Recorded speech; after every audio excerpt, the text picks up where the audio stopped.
All right, good evening, everyone. Let us begin. So we're continuing in Meretz Hashem tonight, getting back to our core mission of Sefer Tehillim.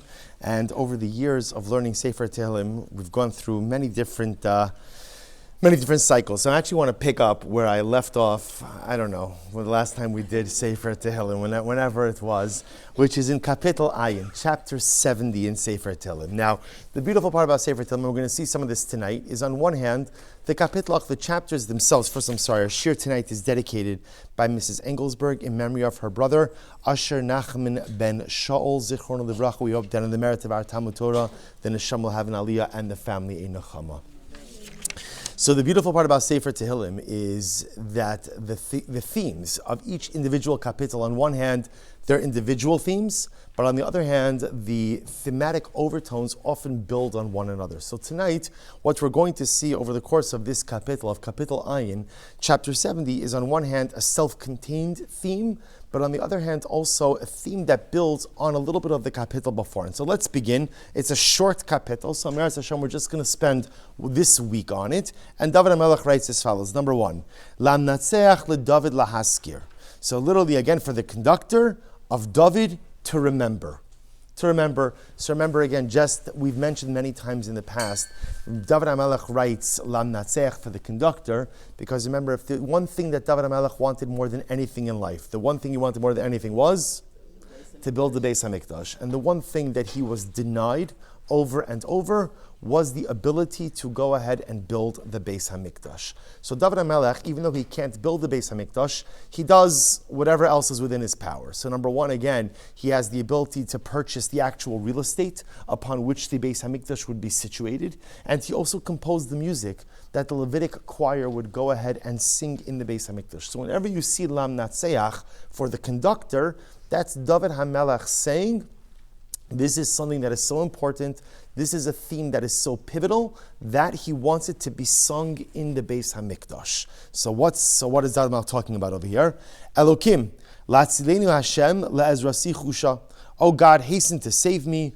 O Lord, hasten to my assistance. Yevoshu v'yachbaru mevakshe nafshi, yisagu achar v'yichalmu chavtzei ra'asi. May those who seek my life be shamed and humiliated. May those who desire my harm turn back and be disgraced. Yashuvu al ekev bashtama omru ha'acha ach. Let them return in the path of their shame, those who say, aha, aha. Now we'll have to give a little bit of a better definition than aha, aha in just a little bit. Yasisu v'yismichu b'chal kol mevachshecha v'yomru tamid yigdal elokim ohavei Yeshua secha.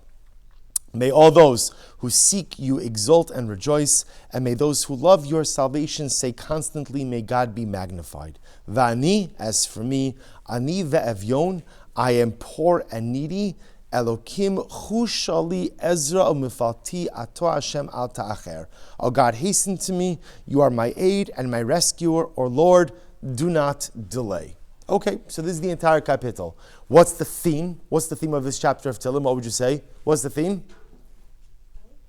Help, right? Which is the theme. There are certain overarching themes within Sefer Tehillim, and this is probably one of the dominant themes that we find over and over and over. David HaMelech saying, I'm in trouble, right? I'm oppressed. There are those who are trying to go ahead and beat me down in life, but HaKadosh Baruch Hu, you will come through for me. This is a theme that we find repeated over and over, because the truth is, this was the essence of David HaMelech's life. We speak about this almost like an inescapable reality when you learn Sefer Tehillim, which is that David HaMelech had an overwhelmingly difficult life. Every single thing that could go wrong went wrong. And every single type of adversity and difficulty that one could possibly encounter, David HaMelech encountered. Remember, so when David HaMelech speaks about enemies, who were David's enemies? Who were David's enemies? I'm sorry? Right, so first of all, pretty much David HaMelech had all kinds of enemies. Remember, he had internal enemies, we'll call it familial enemies. So enemies within his own family, Avshalom, who we're going to discuss in just a little bit, rebellion of his son. Remember again, his problems with family already started earlier. He had a difficult relationship with his brothers. He had a difficult relationship with his father-in-law, although difficult relationship with his father-in-law is kind of putting it mildly. His father-in-law wanted to kill him, and that's not like a metaphor. It's not a metaphor. It's not saying that it's a strained relationship. He literally wanted to kill him. And so David HaMelech has familial enemies, And David HaMelech also has many detractors. Within Klal Yisrael itself, David HaMelech has, so when you see a kapitel like this, and you hear David HaMelech saying Elokim, just in Pasuk Beis, in the second verse, Elokim latzileni Hashem la'ezrasi chusha, HaKadosh Baruch Hu, save me. Save me. Save me. This is the existential cry of David HaMelech. Save me. Life is so overwhelming. Life is so difficult. I often find myself just simply overwhelmed. It's interesting. It's interesting. People deal with stress in different ways, right? What are some of the ways that people deal with stress? Eat, okay, right? True, good. Some other ways that people deal with stress? Daven, beautiful. Exercise, great. Say Tehillim, beautiful. Cry, good. It's interesting. One of the most common ways that people deal with stress is they don't deal with stress. People shut down. Who's the paradigmatic example of people shutting down in the face of stress? The paradigmatic example? I'm sorry? Alcohol, that's a use, right? Escape. I'm saying, good, that is true. Who is the paradigmatic example of someone faced with a stressful situation who chooses inaction as a way to deal with stress? Hagar, good, excellent, right? Hagar just kind of sits at a distance, good. Who else? Yonah, right? Yonah is one of the paradigmatic examples of this, because when the boat is about to capsize, what does Yonah do? He goes to sleep. People go to sleep for two reasons. Reason number one, because you're tired, good. Reason number two, sleep is an escape. Sleep is an escape, right? We know this. A person, Rahman al-San, is suffering with depression. So, right? So one of the signs is person engaging in prolonged periods of sleep. Why? Because sleep is an escape. So Yonah is facing a tumultuous situation, and what does he do? He goes to bed. You ever wonder to yourself, Yonah, how do you fall asleep? Right, the boat is about to capsize, right? The boat is, who could imagine, again, it was being rocked aside. How do you fall asleep? Because, again, when you're looking to escape, you could accomplish many different things. One of the most incredible things about David HaMelech is that he could have chosen so many mechanisms of escape from his stressful life. But yet, every single time David HaMelech encounters stress, the way he deals with stress is through connection. And specifically, connection with HaKadosh Baruch Hu. And it's one of the most profound lessons from all of Sefer Tehillim. And what a profound lesson for us, in the times in which we're living through right now, highly stressful and highly difficult and highly overwhelming times as individuals and as a nation. And yet David HaMelech kind of tells us, resist the temptation to withdraw. Resist the temptation to shut down, and instead, take all of that anxiety and channel it into a relation with HaKadosh Baruch Hu. Right? What is David HaMelech saying in this kapitel? If you wanted to go ahead and condense this entire, it's a short chapter anyway, but if you wanted to condense the entire thing into one line, right? What would it be? What would it be? Help me. Help me because I'm overwhelmed. Help me because I'm surrounded. Help me because I don't know how to navigate out of these circumstances. Just help me. Now, sometimes people look at a call for help as a form of weakness, but on a theological level, it's such a display of strength. Weakness would be withdrawal, right? Weakness would be going to sleep. Weakness would be giving up. What David HaMelech says is, I recognize sometimes I can't solve my own problems, but I'm not going to go ahead and give in to despair. Instead, if I can't solve my own problems, I'm going to reach out to the entity, to the power that can. That's the profundity of this kapitel. Now, what's interesting, and really what I want to focus on tonight, although there are many things that we could focus on over here, is really the first verse, where David HaMelech says, Lam Natzeach, so that we've spoken about already, Lam Natzeach LeDavid, Lahazkir. So David HaMelech is interesting. David HaMelech says, this kapitel is about memory. Lahazkir. So right, to the conductor, David HaMelech is right now, remember again, LeDavid, remember, in Tehillim itself, you'll find different ways that David HaMelech opens the kapitel. Sometimes there's Mizmor LeDavid, Sometimes there's LeDavid Mizmar, and sometimes there's just LeDavid. Certain chapters of Tehillim were written with prophetic inspiration, and other kapitlach of Tehillim were just David self-motivating. You know, one of the most beautiful things about Sefer Tehillim. So when, for example, when you see Mizmor LeDavid or LeDavid Mizmar, those are often kapitlach that were written in some state of prophetic elevation. When you just see LeDavid, there's no prophecy there. There's no prophecy. So if there's no prophecy, then what is it? It's self-inspiration. You see, one of the incredible things that David HaMelech teaches us, it's interesting. And today, everybody wants to be inspired, right? We all want to be inspired. Just, what's the catch? I want someone else to inspire me, right? So in other words, I'm ready for it. I'm really ready for it. I'll even put down the remote, right? That's how ready I am, right? I'll even not check my email while I'm ready to be inspired, right? But it's someone else's job to inspire me, whoever that someone else is. And part of the profundity and the greatness of David HaMelech is you need to own your own spirituality. If you want to be an inspired person, fantastic. What are you doing to self-inspire? LeDavid, there's no Mizmar David, no David Mizmar, LeDavid. LeDavid was a time when David HaMelech was struggling incredibly, but he chooses to self-inspire. So now we have Lam Natseach for the conductor, which means that whatever the theme of this kapitel is, it's important enough that David HaMelech wants it sung in the Beis HaMikdash. LeDavid, there's no prophecy here. There's no nevuah. There's no ruach hakodesh. There's simply self-inspiration. So what's the self-inspiration? Lahaskir. What I'm about to say over here, David HaMelech says, this is something that needs to be remembered. So what's the memory? What is it that's being remembered over here in this kapitel? So I'll show you something interesting. I'm actually going to skip a little bit. Go to number 4. So the Malbim says something really beautiful. The Malbim says, Ki mizmor zeh hispalo bebarcho mipnei Avshalom. So this is actually fascinating. So remember, almost all of Sefer Tehillim, not all, but much of Sefer Tehillim, could be traced to specific events in King David's life. In other words, when you delve a little bit deeper, I've mentioned this in the past, sometimes the beauty in Sefer Tehillim, I know this might sound strange, is not knowing what you're saying. Anyone ever hear of that experience? Right? Sometimes you're having a difficult time in life, you just open your Tehillim. If somebody were to ask you, can you translate that phrase? You'd be like, nope, no idea what it's saying. And yet, isn't it incredible that it's the very words of them that sometimes provide the greatest comfort?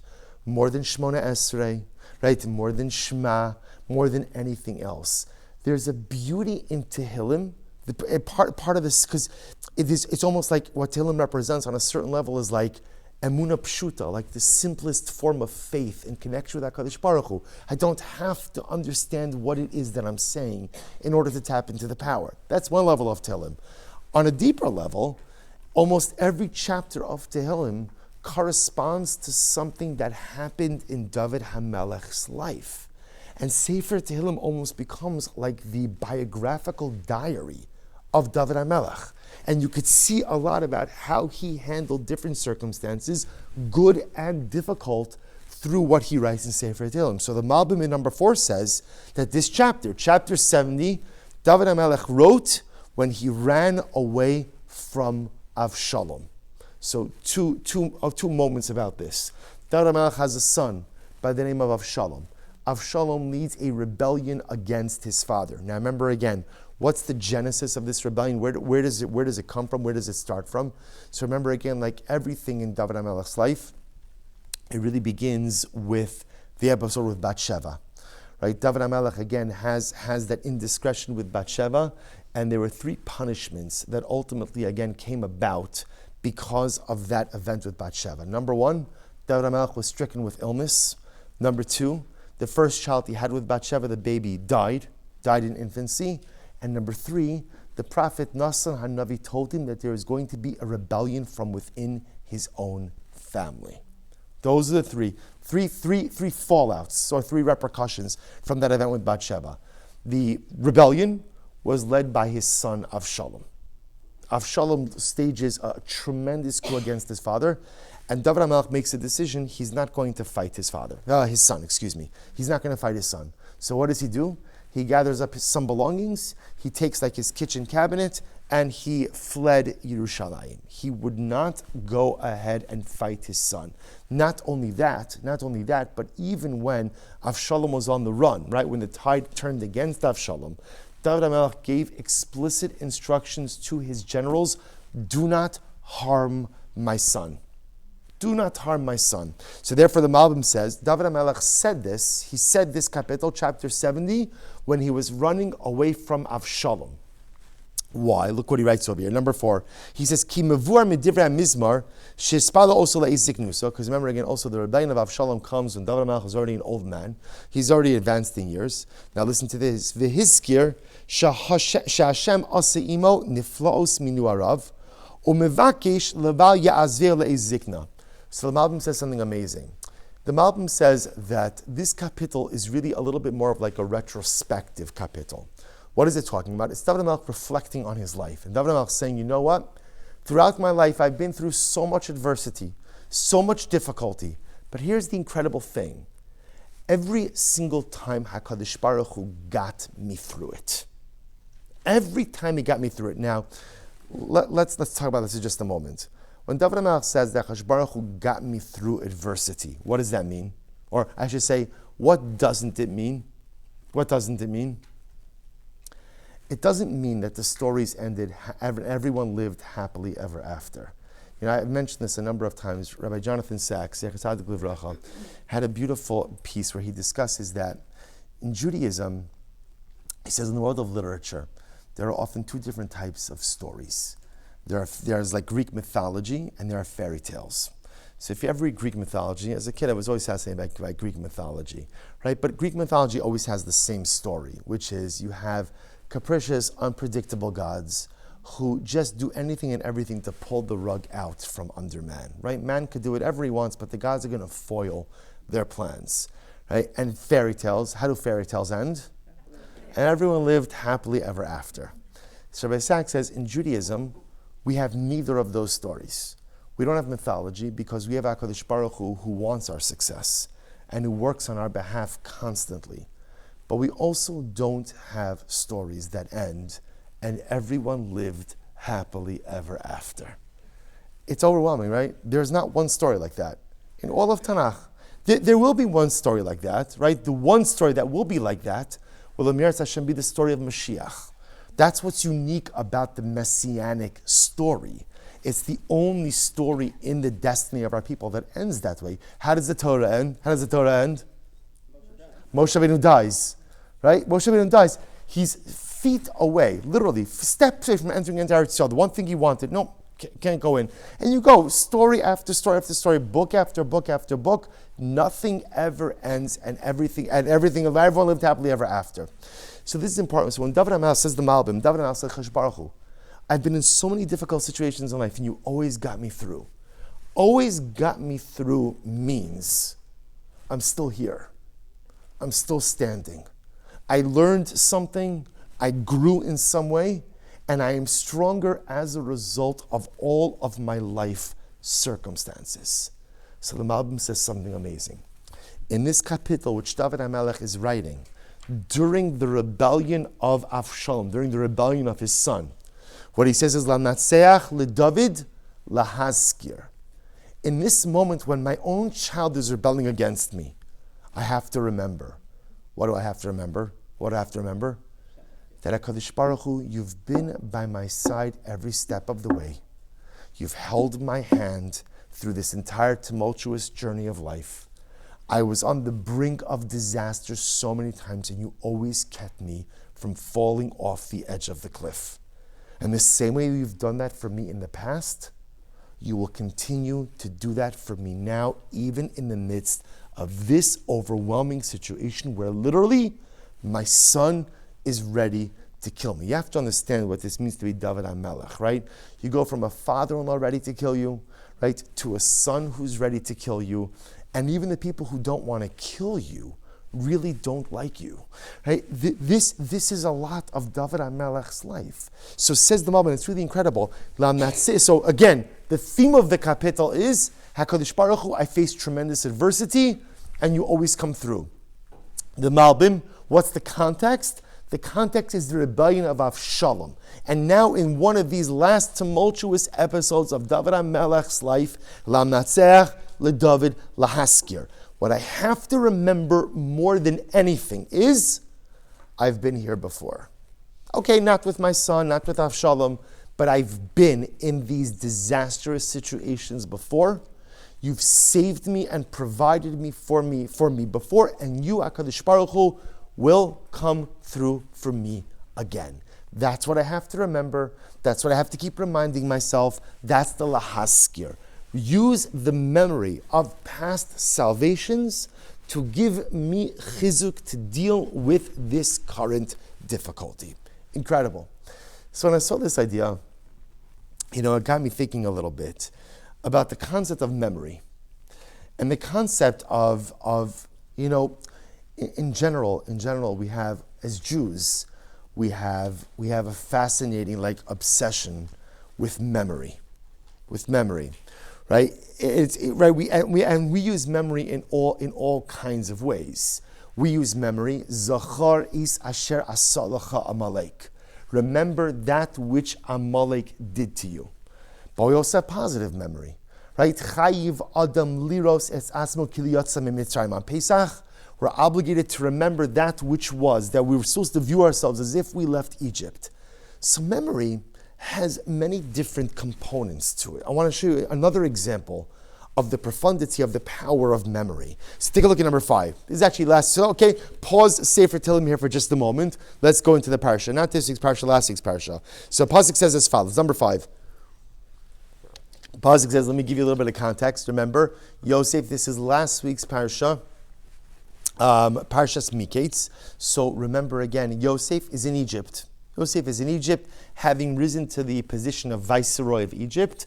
No one knows where he is, right? Everyone thinks he's dead. Father thinks he's dead. Brothers, whatever they thought, right? And Yosef's kind of gone on with his life, right? Yosef's building his own life in Egypt. Remember, Yosef is then catapulted to this new position of prominence after interpreting the dreams of Paro.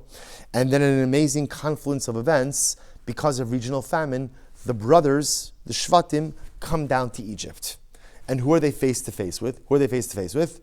Yosef. Of course, they don't know that it's Yosef. Yosef recognizes them, they don't recognize him. And now he's the guy in charge of giving them food. So the Torah says as follows, number 5. Vayiskor Yosef esach chalamos asher chalam lahem.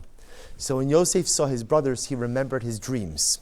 Right, the dreams of the previous parsha. Remember again, 2 dreams. Dreams of sheaves of wheat bowing down to Yosef. Dreams of sun and moon and stars bowing down to Yosef. So now remember, the brothers are all bowing down. They're all prostrating themselves in front of Yosef. Yosef sees this and he remembers his dreams. Vayomer aleim meraglim atem liros es ervas haaretz basem. And he accuses them of being spies. This begins the whole story, right? The whole charade. When you look at the verse, right? You look at the verse number 5, there's a problem, right? What's the problem? Right. In other words, what's the connection between the two pieces? The pasuk begins by saying, Yosef remembered his dreams, and then it says he accuses them of being spies. So what? I don't understand. What's the connection? Here, so in other words, if it was 2 psukim, okay, he remembered his dreams, period. He accused him of spies. But the fact that it's 1 pasuk seems to create a linkage between Yosef's remembering of the dreams and the accusation of being spies. So interestingly enough, if you take a look, Rashi number 6 says as follows: Asher chalam lahem. So Yosef remembered his dreams, and Rashi number 6, says Asher chalam lahem alehem v'yada sheniskaim mushari shtachavulo. So Rashi says Yosef remembered his dreams. Why did he remember his dreams? Because the dreams were fulfilled. Because the brothers had come to Egypt, they were bowing down to him. Okay, so Rashi understands that he remembered the dream because in this moment the dreams themselves were fulfilled. Turn the page, turn over. Number 7, the Ramban. So the Ramban quotes this Rashi, right? Look at the second line, and he says, "Ulefi daiti shadavar behefech." The Ramban says, no, the dreams didn't come true, right? Why didn't the dreams come true? I'm sorry? Number one, Yaakov's not there. Who else is not there? All right, Rachel had already passed away, right? Not there. Who else is not there? Binyamin. So the Ramban says something amazing. He says, "Kiyumar akasav kibir os Yosef es echav mishtachavim lo zachar kol hachalomos asher chalam lahem v'yada shelo niskayim echam pamazos." The Ramban says, when Yosef sees his brothers bowing down, he remembers the dreams, right? But he also knows that the dreams require all of the brothers, right? And the dreams require Yaakov, right? And Binyamin's not there, and Yaakov's not there. And therefore, again, the Ramban goes on and he explains. Look at the last two lines. V'cheven shelo ra Binyamin imayim chashav zos hatachbula she'alel aleim kedei she'aviu gam Binyamin echav elav l'kaim achalam harishon tchila. This is incredible. The Ramban says, here's what happened. Right? Look how to read the pasuk. The brothers are bowing down to Yosef. When Yosef sees the brothers bowing down, he remembers his dreams. But in that moment, he also realizes that what? This is not the fulfillment of the dreams. So now, Yosef takes it upon himself to actualize the fulfillment of the dreams. Well, how is he going to get Yaakov and Binyamin down to Egypt? How is he going to do that? Vayomer aleihem miraglim atem.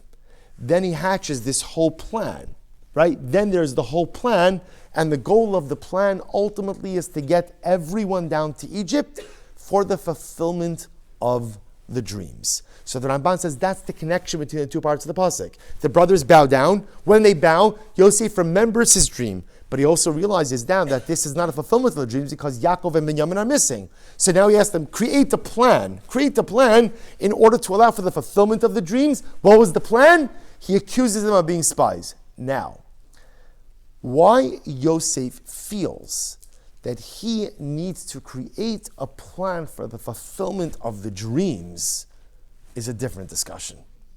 Right? In other words, Yosef, as they say, if the dream is true, then what?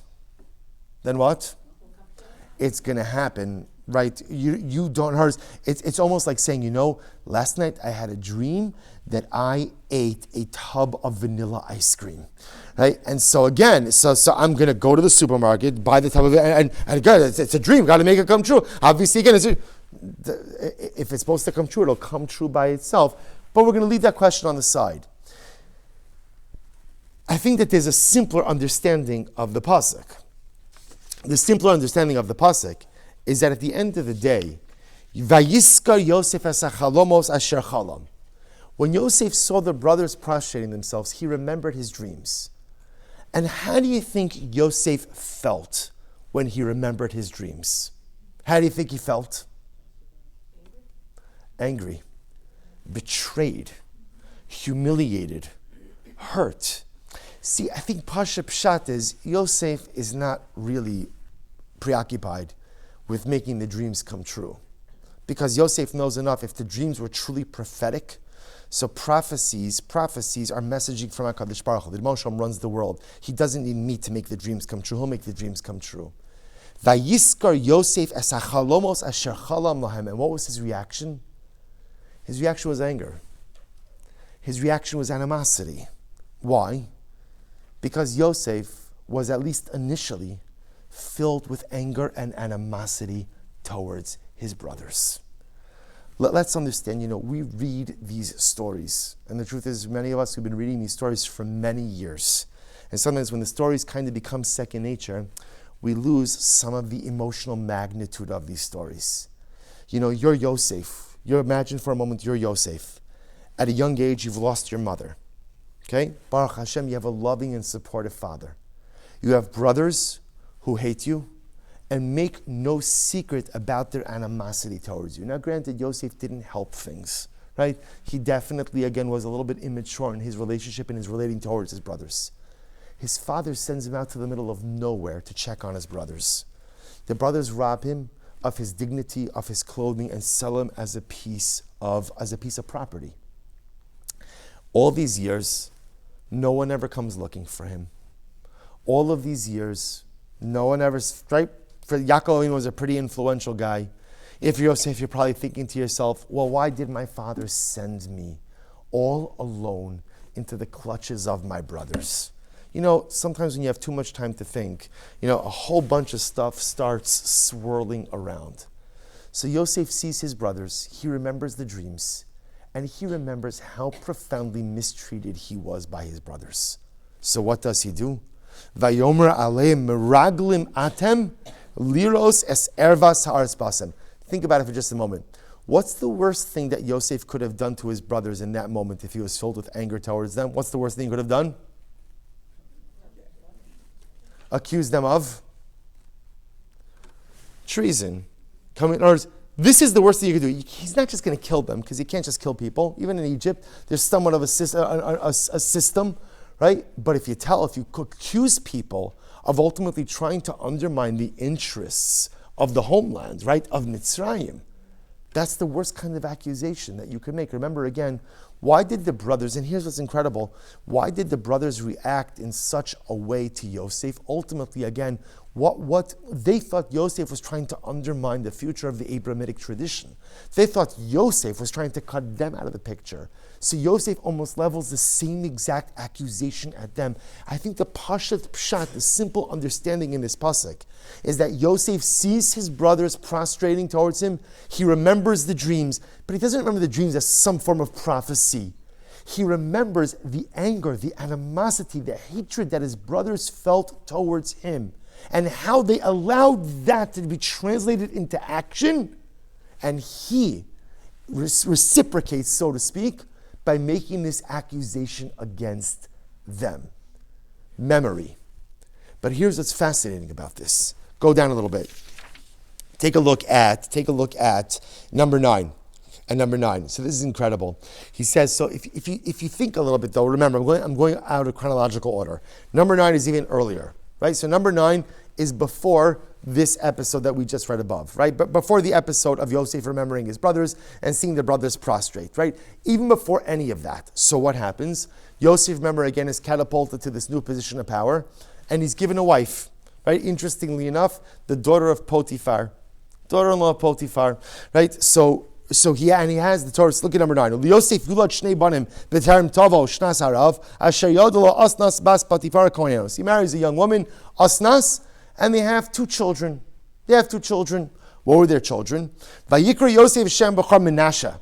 The firstborn child was named Menashe. Why? Ki nashani Elokim es kol ha'maliv es kol beis avi. Literally, HaKadosh Baruch Hu caused me to forget all of my toil and my father's home. Ve'es Shem Hasheni kara Ephraim. The second son he called Ephraim. Why? Ki Efrani Elokim be'eretz ani. Because Hashem literally made me fruitful in the land of my affliction. Good. What's troubling about the names? What's troubling? Or what's intriguing about the names? Well, just mention that you remember what the brothers did. Good. So remember again, hold on to that for a second. Because remember again, 9 chronologically is before 6. Is before 6, right? So again, in number 9, he's saying, I've forgotten everything. We're going to come back to that in just a moment. Excellent. What about the sequence of the names? If you were scripting this, which name would you put first? Why? So I would have thought that the way this works is like this. Yosef suffered a terrible life setback. What could help to alleviate that pain? What could help to alleviate that pain? Success. Baruch Hashem, I found success. Ephraim. Ki Efrani Elokim be'eretz ani. Hashem, you've given me success in my life. Thank God, it's success. And therefore, once I've experienced Ephraim's success in my life, then what? Then I could have Menashe afterwards. Then I can forget the difficulties of my past, because Baruch Hashem, I now have present successes. I don't know if I was writing it, that's how if it was my kids and I was in this situation, that's how I would think to do it, right? The pain is so raw. I live with this pain every single day. Now, Baruch Hashem, I'm the second in command to Pharaoh. I have a wonderful wife, right? I have wealth. I have status. Ki efrani Elokim b'aretz. Yeah, Hashem made me fruitful in the land of my affliction. Life is good. Now that life is good, now, Menashe ki nashani Elokim is calling. I could forget all of the difficulties of my past. But yet, that's not how Yosef names his kids, right? How does Yosef name his kids? First, Menashe. I've forgotten all of the pain of my past. And then what? And then, ultimately, Ephraim, I've been successful. Yosef teaches us an incredibly profound lesson, which is that sometimes you need to forget. Sometimes you need to let go of the pain and of the failures of the past in order to be able to move forward in life. Yosef understood that if I am going to hold on to the pain of what my brothers did to me, and if I'm going to hold on to the pain of what maybe even he thought his father did to him, if I'm just going to go ahead and be mired in pain all of the time, I can never succeed. I will be immobilized, I'll be paralyzed, and I will be stuck in place. So instead, Yosef makes an amazing, ridiculously brave step. He says, you know what? I'm letting it go. Kinashani Elokim es kol amali. I'm forgetting everything. The past is the past. My dahava, what was. I'm closing the book on that past chapter. That's behind me. Now that that's behind me, Ephraim, ki Efrani Elokim be'eretz ani. Sometimes you have to detach yourself from the pain, from the difficulty, from the loss, from the letdown, from the adversity, from the failures of the past in order to be able to build a different future going forward. It's incredible. There's only one problem, which is it didn't work, right? Because remember again, after this whole beautiful idea, remember again, then afterwards, you come back to number 6, right? You go back to number 6. Number 5. Vayiskar Yosef esachalomos. Yosef remembered. Yosef remembered. What? It's a trigger, so it's normal. He remembered. By the way, this is not an indictment. Not an indictment. It's just a fascinating study in human nature and a fascinating study in unresolved trauma. That's what this is. You see, you could forget. You could say that you're forgetting something, but the truth is, we don't forget anything, right? We don't forget anything. Yeah, this happens. Well, it could happen perhaps sometimes could happen in certain relationships, maybe even sometimes a marriage, where something occurs, right? There's a disagreement, and then somehow that one disagreement opens the file cabinet. I'm avoiding eye contact with my wife as I'm saying this, right? Opens the file cabinet on a whole bunch of other stuff. What's that? I thought that we resolved that. I thought that's done. I thought that's finished, but it's not done.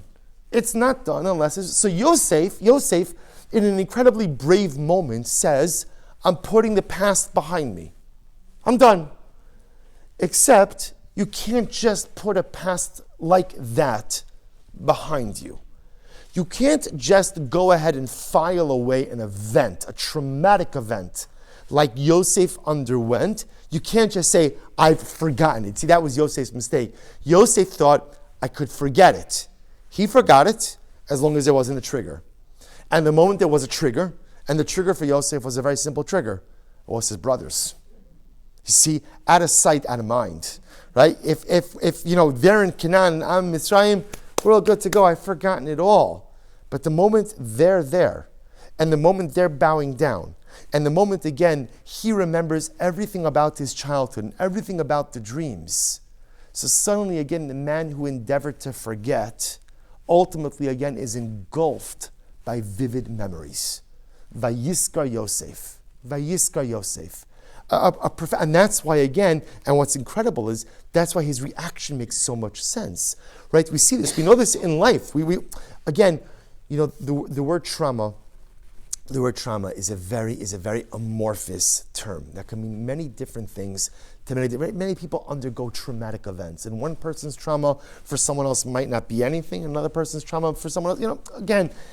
And the incredible part about when a person undergoes trauma and then as a trigger, right, often the reaction to that trigger is often amplified and exaggerated in many ways. So Yosef thought he forgot, or he tried to forget. Now he sees his brothers, he remembers everything. And what's his reaction? Meragel matem. The first reaction almost was like, he's trying to make the dreams come true. But Pashut Pshat is that he's reacting with anger. He's reacting with animosity. He's been triggered because all of that negativity came flooding back. But even if we kind of just zoom out a little bit, what you begin to see from Yosef is really an incredibly profound idea. That in life, there is this mindset that sometimes you have to forget in order to move on.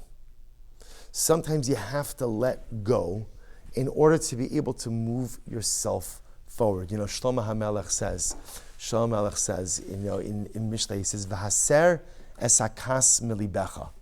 Remove the anger from your heart. Remove the anger from your heart. Right? You're angry at someone? Shlomo HaMelech says, remove the anger from your heart. The Rambam in Hilchos Deos writes, if a person has a problem with anger, Rambam says, there are certain, generally a person is supposed to have like a little bit of every midah. But there are certain middos, there are certain characteristics that are so corrosive that a person has to try to remove them in totality. One of the most corrosive characteristics Rambam says is anger. Rambam says, so what does a person do if they have a problem with getting angry? Right, what does Rambam say? What does Rambam say? Stop getting angry. It's like, wow, I could have been Maimonides, Stop getting angry. So where does Rambam get that from? That sometimes in life, you just have to make a choice to let go. And sometimes that's what it is. Now, what we see from Yosef is that sometimes you make a choice to let go, and you're fine as long as you're not triggered. And you're fine as long as something else doesn't happen, and that's okay. Even Yosef gets triggered, but then he composes himself afterwards again. Right? But what Yosef teaches us that sometimes you have to forget in order to move on. But yet, watch this. David HaMelech teaches us that sometimes you have to remember in order to move on. There are two bookends, and they're quite fascinating bookends, right? What is David HaMelech teaching us in this kapitel? Lamnatzeach leDavid lahaskir. Right, so what is David doing? David is saying, I'm currently facing difficult and adverse circumstances. So how am I going to navigate it? What am I going to do? So what does David HaMelech do? He says, let me remember all of the times in the past that I was in a difficult predicament, and HaKadosh Baruch Hu came through for me. Again, coming through doesn't mean everyone lived happily ever after. Coming through doesn't mean that every crisis was resolved exactly as I wanted it resolved. But coming through means I'm still standing. The Ramban says, we read a couple of weeks ago about Yaakov Avinu's fight, the all-night fight that he had with the Ish, with this mysterious man, who again the Mefarshim identify as the Sorshes of the ministering angel of Esav. And what does the Torah say? The next morning, Yaakov Avinu is still standing, v'hutzoleya al yerecho, but he's limping. And the Ramban says, Ma'isa avos simun labanim. This story is a metaphorical foreshadow for our people. The story of Klal Yisrael is, we are still standing, but we are limping. And it's not just the story of a nation. It's often our own story as well. I get through difficult situations. I'm not the same person. I'm not fine. It's not like the crisis is over and now. Okay, things are like they used, right? You remember back in life when you had your first major crisis, and then it came to an end, and all you wanted more than anything were for things to go back the way they were before the crisis. And then you learn the all-important life lesson that after crisis, things never go back the way they were. Crisis leaves you changed forever. You're a different person. Life could still be beautiful, life could still be wonderful, you could still be incredible, but you will always be a different person because every crisis leaves you limping in some way, shape, or form. So David HaMelech says something amazing. So David HaMelech says, I am in crisis. So how am I going to get through it? Lahaskir, by memory. I have to remember that HaKadosh Baruch Hu has come through for me every time. Okay, I have my scars. I limp around a lot. David HaMelech says, HaKadosh Baruch Hu has never left me out to dry. He's never left me hanging, right? He's never left me without recourse, without a solution. So now that I face Avshalom, now that's Kapitel Ayin. Now that I face Avshalom, HaKadosh Baruch Hu is going to come through for me again. David HaMelech teaches us about the power of remembering in order to be able to navigate through crisis, particularly that when you're in crisis, remember a time before that you were in crisis, and HaKadosh Baruch Hu helped you get through it. And the same way that you got through it in the past, you'll somehow get through your current circumstance now as well. But Yosef teaches us the power of forgetting, right? The opposite. Yosef says that sometimes when you are faced with a difficult predicament, if you want to go ahead and build a beautiful life for yourself, you have to let go of what was. You have to let go of the pain. You have to let go of the anger. You have to let go of the negativity in order that you could build something beautiful going forward. Two different models. The power of remembering as a way of moving forward and the power of forgetting as a way of moving forward. David draw on the successes of the past in order to navigate the difficult circumstances of the present. Yosef, sometimes you just have to let go of the frustration and the pain of the past in order to be able to build a beautiful future going forward. The two bookends of successful living coming from two incredibly great men. Now, to be clear, remember, the beauty of this is that you need both of these. You need David HaMelech and you need Yosef HaTzadik. And sometimes you even need both of them at the same time. Sometimes. But more often than not, I think, again, different approaches lend themselves to different life circumstances. And now you understand, coming full circle, why David HaMelech felt that this was such an important kapitel that he puts in there Lam Natseach. Because remember again, Lam Natseach, there's 150 chapters in Tehillim. And the majority of them, David HaMelech did not assign for singing in the Beis HaMikdash. There are a select few. That get Lam Natseach. Because David HaMelech felt that the message that they contained was so profound and so pivotal that they needed to be part of Beis HaMikdash service. And now we understand why this kapitel is included. David HaMelech telling us that when we face difficult circumstances, sometimes just remember one difficulty you had in your past. Remember that you got through that, maybe limping as a result. But if you got through that difficult chapter in your past, then in Mirz Hashem you'll be able to navigate this difficult chapter as well. Profound lesson all the time, but certainly a profound lesson for the times in which we are living as well. And Halavai, we should all be Zocheh Mirz Hashem to really fill ourselves with David HaMelech's strength, with Yosef HaTzadik's strength, to know when to remember and to know when to forget. All right, we'll stop here for tonight. Shkoach, everyone.